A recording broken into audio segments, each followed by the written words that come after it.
Magandang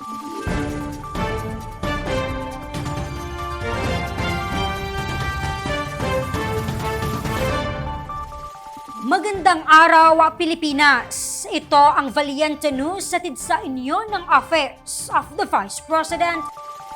Nagpaabot ng tulong ang OVP Cagayan Valley Satellite Office sa mga tricycle at habal-habal drivers sa bayan ng Bauco Mountain Province. Ang lugar ay kabilang sa mga nasalanta ng magkasunod na bagyo noong nakaraang taon. Ang detalye alamin natin sa ulat ni Brian Latasa.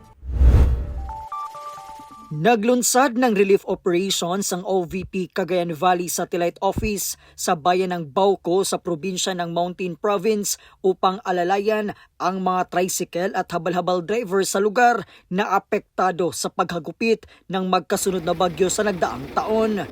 Ang masamang panahon ay nagdulot ng pag-ulan at pagbaha sa lugar. Ang bayan ng Bauco dito sa Mountain Province ay isa sa mga pinakamalayong lugar. Ngunit hindi ito hadlang ng tanggapan ng pangalawang Pangulo upang ipahatid ang mga programa at serbisyo ng Office of the Vice President.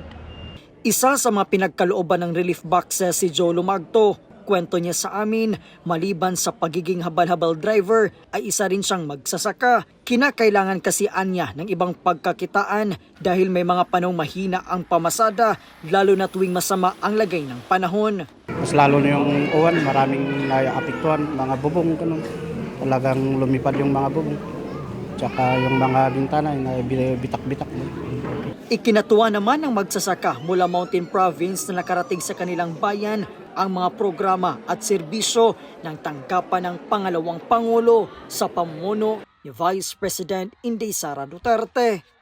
Anila, malaking tulong para sa kanilang pang-araw-araw na pangangailangan ang natanggap na relief box na naglalaman ng mga bigas at dilata habang sinisikap nilang bumabangon mula sa epekto dulot ng sakuna. Talagang nagpapasalamat ako kasi maraming binibigay si Sara Duterte.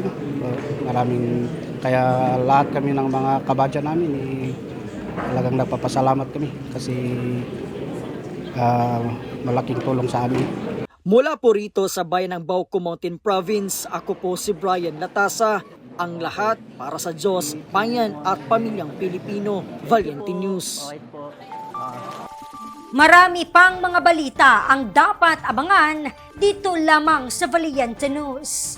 Ako si Claudette Loreto para sa makabuluhan, naninindigan at matapang na mga ulat at impormasyon. Maraming salamat.